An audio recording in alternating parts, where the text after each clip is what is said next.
राहुल गांधी के खिलाफ कर्नाटक सरकार, जातीय जनगणना पर बट गई कांग्रेस। कर्नाटक में कांग्रेस सरकार का बोल्ड मूव। कर्नाटक में कांग्रेस की रिपोर्ट हुई लीक।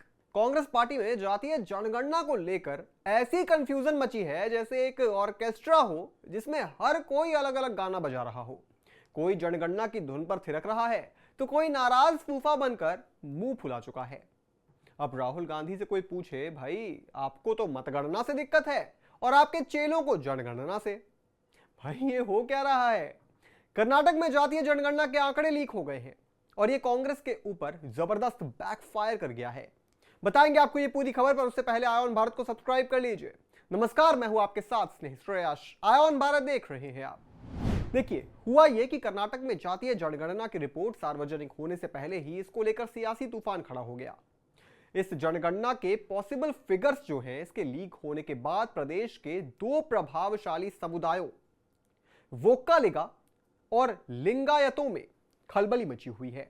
मुख्यमंत्री सिद्धरामैया की ओर से इस रिपोर्ट को जारी करने को लेकर 17 अप्रैल को बुलाई गई विशेष कैबिनेट बैठक अब केवल एक प्रशासनिक कवायद नहीं रह गई है, बल्कि उनकी सरकार के राजनीतिक अस्तित्व और प्रभाव के लिए भी एक निर्णायक जंग बन गई है। सवाल यह है कि कांग्रेस ने कहीं मधुमक्खी के छत्ते में हाथ तो नहीं डाल दिया है। आइए जानते हैं क्यों। लीक हुई जाति जनगणना रिपोर्ट के आंकड़ों के अनुसार मुसलमानों को राज्य की सबसे बड़ी आबादी वाला समूह बताया गया है। इसके बाद अनुसूचित जातियों और अनुसूचित जनजातियों का नंबर आता है। वोक्कालिगा और लिंगायत जैसी पारंपरिक रूप से प्रभावशाली माने जाने वाली जातियां जनसंख्या के लिहाज से अब पीछे दिखाई दे रही हैं। ये वही जातियां हैं जिनके समर्थक जो हैं वो दशकों से कर्नाटक की राजनीति का संतुलन टिका रहे हैं। ऐसे में इन आंकड़ों ने न केवल सत्ताधारी कांग्रेस के भीतर दरार की आशंकाएं बढ़ा दी, बल्कि बीजेपी को भी हमला करने का एक नया हथियार थमा दिया है। मुख्यमंत्री सिद्धरामैया और राहुल गांधी जैसे नेता इस रिपोर्ट को सामाजिक न्याय की दिशा में बड़ा कदम मान सकते हैं, लेकिन डिप्टी सीएम और कांग्रेस के प्रदेश अध्यक्ष डीके शिव कुमार, जो खुद वोक्कालिगा समुदाय से आते हैं, उनके लिए यह रिपोर्ट एक सियासी सरदर्द बन गई है। शिव कुमार जैसे नेताओं की राजनीतिक शक्ति काफी हद तक उनकी जातिगत जनसंख्या के आधार पर तय होती है। अगर अब यह आधार ही कमजोर पड़ता दिखे तो उनका राजनीतिक कद भी खतरे में पड़ सकता है। कर्नाटक के उद्योग मंत्री एमबी पाटिल, जो कि लिंगायत समुदाय से आते हैं, जाति जनगणना रिपोर्ट को सिरे से नकार चुके हैं और दावा कर चुके हैं कि उनके बिरादरी की वास्तविक आबादी 1 करोड़ से अधिक है, जबकि रिपोर्ट में इसकी तुलना में यह काफी कम बताई गई है। उनका कहना है कि समुदाय के कई लोगों ने खुद को सब कास्ट के रूप में दर्ज कराया है ताकि वो आरक्षण का लाभ ले सके। आइए जरा आरक्षण का गणित और सामाजिक समीकरण समझते हैं। रिपोर्ट में कुल आरक्षण को मौजूदा 50% से बढ़ाकर 73.5% करने का प्रस्ताव रखा गया है।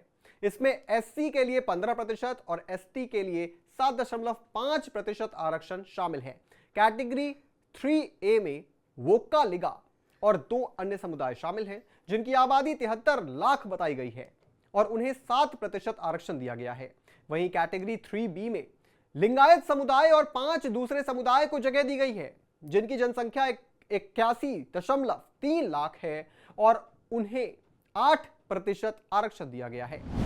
बीजेपी ने इस रिपोर्ट को लेकर सीधा हमला बोला है। विपक्ष के नेता आर अशोक ने इससे संख्याओं की हेराफेरी बताते हुए कहा है कि मुसलमानों को बहुसंख्यक बताने की कोशिश सीधे सीधे कांग्रेस पार्टी तुष्टीकरण की राजनीति का नतीजा है। बीजेपी पहले ही कांग्रेस पर मुस्लिम समुदाय को सरकारी टेंडरों में आरक्षण देने के फैसले को लेकर बवाल मचा रही थी। अब यह नया मुद्दा उसे और धार दे रहा है।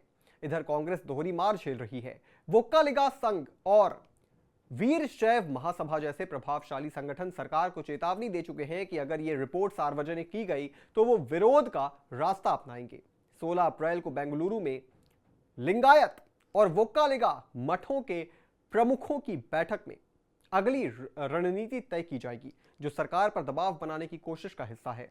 कुलजमा यही है कि यह मूव फिलहाल कांग्रेस पार्टी की तरफ से हिम्मत वाला जरूर है, लेकिन कर्नाटक में मजबूत कांग्रेस के लिए यह बेवकूफी भी साबित हो सकता है। इस पूरी खबर पर आप क्या सोचते हैं दोस्तों? हमें कमेंट करके जरूर बताएं और भी तमाम बड़ी खबरों से जुड़े रहने के लिए आप देखते रहें आयोन भारत।